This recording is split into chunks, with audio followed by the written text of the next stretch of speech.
எல்லோருக்கும் பிரைஸ்லார்ட். அப்போஸ்தல திருச்சபையிலிருந்து அலெக்ஸ். நாம் எதற்காக நாட்களை விசேஷித்துக் கொள்ள வேண்டும் என்று நாம் பார்ப்போம். அப்போஸ்தலனாகிய பவுல் ரோமாபுரியருக்கு எழுதின நிருபம் 14ஆம் அதிகாரம் 6ஆம் வசனம். நாட்களை விசேஷித்துக் கொள்கிறவன் கர்த்தருக்கென்று விசேஷித்துக் கொள்கிறான். இன்று நம்மில் அநேக நம்முடைய வாழ்விலே ஒரு திருமண நாளோ, கிறிஸ்துமஸோ, புத்தாண்டோ, இல்லை பிறந்த நாளோ, தன்னுடைய வாழ்க்கையிலே ஒரு நாளை முக்கியத்துவமாக நாம் கருதி அந்த நாளிலே நான் சமாதானத்தோடும் சந்தோஷத்தோடும் இருக்க விரும்புகிறோம். மற்றவர்கள் என்னை எதுவும் திட்டக்கூடாது, நான் மற்றவர்களுக்கு பிரியமா நடக்கணும் அப்படின்ட்டு நாம் விரும்புகிறோம். அந்த ஒரு நாளை நாம் மிகவும் உயர்த்தி வைக்கிறோம். அந்த ஒரு நாளை நம்ம மிகவும் நாம் விசேஷித்துக் கொள்கிறோம். ஆனால் தேவன் இப்பேற்பட்ட வாழ்க்கையை விரும்புகிறாரா?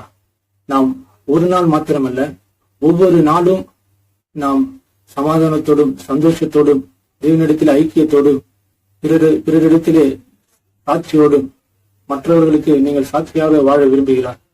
நாம் பிரியமானவர்களே, நாம் யோசித்து பார்ப்போம். ஒரு நாளை விசேஷித்துக் கொள்கிற நாம் கர்த்தரை விசேஷித்துக் கொள்கிறோமா? இந்த காரியத்திலே முன்னொரு விஷயத்தை நாம் பார்ப்போம். ஒரு நாளை மையப்படுத்தி அந்த நாளை நாம் மிகவும் உயர்த்தி வைக்கிறோம். ஆனால் அந்த நாள் எதற்காக என்று வேதம் சொல்லுகிறது. நாட்களை விசேஷித்துக் கொள்கிறோம், கர்த்தருக்கு தான் விசேஷித்துக் கொள்கிறான். அந்த நாளிலே கர்த்தர் தான் உங்களுக்கு விசேஷமானவர்.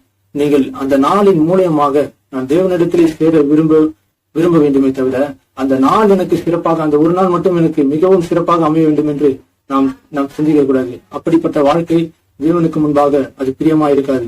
நாம் கர்த்தரை பிடித்துக் கொள்வோம். அந்த நாளின் மூலியமாக கர்த்தரை இன்னுமாய் பிடித்துக் கொள்வோம். இந்த நாளின் மூலியமாக நான் உம்மிடத்தில் சேருகிறேன் ஆண்டவரே, இவ்வளவு நாள் நான் உண்மை பிரிந்து வாழ்ந்தேன், நான் இவ்வளவு நாள் உம்மிடத்தில் சேராமல் வாழ்ந்தேன். இந்த நாளின் மூலியமாக என் ஒவ்வொரு நாளும் இப்படியாக அமையட்டும். நான் மற்றவர்களிடத்திலே சாட்சியாகவும், நான் ஒவ்வொரு நாளும் சமாதானத்தோடும் சந்தோஷத்தோடும் என்னுடைய சமாதானம் சந்தோஷம் மற்றவர்களிடத்திலே சேரும்படியாக அந்த நாளின் மூலமாக நாம் கர்த்தரை பிடித்துக் கொள்வோம். கர்த்தரே விசேஷமானவர் என்பதை நாம் புரிந்து கொள்வோம். நாம் கர்த்தருக்கென்று அந்த நாட்கள் உருவாகி இருக்கிறது என்பதை நாம் புரிந்து கொள்வோம். நாம் மனமாறுவோம். நாம் தேவனை இன்னுமாய் பிடித்துக் கொள்வோம். ஆமென்.